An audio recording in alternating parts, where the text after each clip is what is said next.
কোনোদিন কাবাঘরের সামনে গেলে বা কোনো আত্মীয় স্বজন গেলে বলবেন, কাবাঘর দেখার সাথে সাথে প্রথম যখন কালো অংশটা চোখে পড়বে, যখন আপনি মসজিদে হেরমের গেট দিয়ে ঢুকবেন, যখন ওই Fahad gate, King Fahad gate আছে, যখন ঢুকবেন অনেক দূর থেকে কালো কালো কাবাঘরের একটু একটু দৃশ্য বেশি উঠবে চোখের সামনে।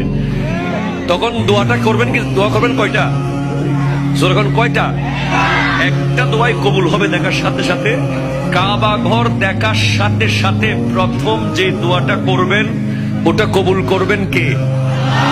এখন শিখে নেন, অনেক মানুষ জানেন না হিকমত।